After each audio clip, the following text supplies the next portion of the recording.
Baik pemirsa TVR Parlemen dimanapun Anda berada, cuaca ekstrim saat ini tengah menghantui di beberapa wilayah di Indonesia. Dan di mana BMKG telah memperingatkan kepada masyarakat terkait ancaman cuaca ekstrim yaitu berupa hujan lebat disertai dengan petir. Dan tentunya pemirsa ini menimbulkan kekhawatiran bagi masyarakat. Dan ancaman cuaca ekstrim ini diperkirakan akan berlangsung hingga pada awal tahun 2023. Dan untuk informasi selengkapnya terkait hal-hal yang perlu dipersiapkan bagi masyarakat untuk menghadapi cuaca ekstrim tersebut, saat ini saya sedang bersama dengan salah satu anggota Komisi 5 DPR RI yaitu Bapak Sudewo. Baik Pak, apa saja nih Pak hal-hal yang perlu dipersiapkan oleh BMKG untuk menghadapi ancaman cuaca ekstrim tersebut, Pak? Mitigasi cuaca ekstrim yang diprediksikan oleh BMKG itu seharusnya dilakukan sosialisasi secara masif kepada masyarakat. Utamanya adalah pada titik-titik tertentu atau daerah-daerah tertentu yang terancam dengan ancaman cuaca ekstrim. Ya. Jadi BMKG tidak hanya merilis secara global begitu, tetapi harus secara detail pada lokasi-lokasi tertentu, pada daerah-daerah tertentu, koordinasinya dengan kepala daerah itu harus ditingkatkan, dengan dinas-dinas terkait di kabupaten harus ditingkatkan. Intinya informasi mitigasi cuaca ekstrim itu masyarakat harus tahu jauh sebelumnya, sehingga masyarakat punya persiapan hal-hal yang perlu dilakukan sebagai antisipasi atau menghadapi terjadinya cuaca ekstrim itu. Ini memang tidak hanya pekerjaan BMKG saja, tetapi pekerjaan kita semua, terutama pada pemerintah kabupaten. Mitigasi cuaca yang diramalkan oleh BMKG ini memang sesuatu ancaman terhadap keselamatan masyarakat, begitu.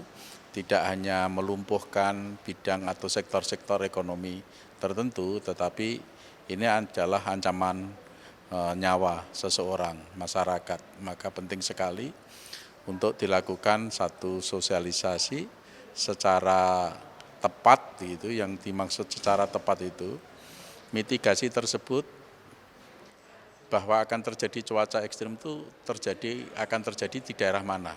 Ya. Jangan skala luas, tapi detail. Misalnya bahwa Jakarta akan terjadi cuaca ekstrim. DKI Jakarta itu di daerah yang mana? Ya, kalau perlu sampai tingkat kelurahan, sampai pada tingkat RW. Misalnya Jawa Tengah akan terjadi cuaca ekstrim di wilayah Jawa Tengah bagian selatan. Tapi bagian selatan itu yang mana? Di Kabupaten Cilacap, atau Kebumen, ataukah yang lain ya? Itu lebih detail. Jadi masyarakat itu betul-betul tahu mana yang akan terdampak cuaca ekstrim tersebut. Ya. Kalau selama ini yang dilakukan BMKG itu kayaknya masih global, belum detail. Maka harus dirubah metode sosialisasinya dan dirubah metode koordinasinya. Pak, bagaimana koordinasi dari Komisi 5 dengan BMKG untuk menghadapi ancaman cuaca ekstrim tersebut, Pak? Ya, sebentar lagi kami akan panggil Kepala BMKG untuk memaparkan apa saja yang menjadi bacaan BMKG terhadap cuaca ekstrim itu.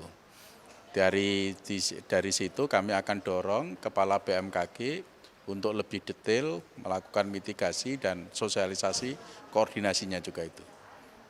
Apa ada yang bisa disampaikan Pak kepada masyarakat terkait ancaman cuaca ekstrim ini, Pak? Ya, masyarakat saya minta terhadap ancaman cuaca ekstrim ini hati-hati ya, karena seringkali terjadi hujan lebat, angin pitung beliung.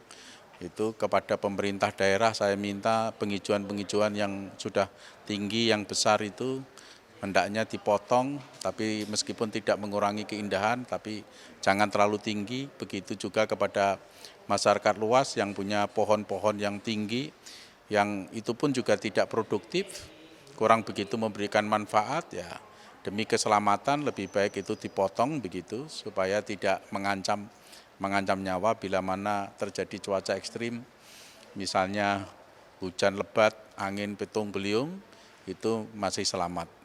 Dan saya minta oleh kabupaten, kota di mana saja seluruh Indonesia memperhatikan ancaman cuaca ekstrim ini dan mengambil langkah-langkah konkret sebagai antisipasinya agar masyarakat tidak menjadi korban. Ya.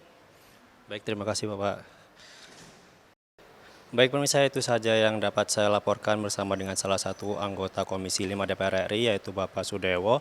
Dan dari keterangan dari Bapak Sudewo tadi, Bapak Sudewo selalu memperingatkan untuk masyarakat terus berhati-hati dan juga memperingatkan agar pohon-pohon yang tinggi ditebang agar tidak terjadi pohon tumbang ketika cuaca ekstrim melanda.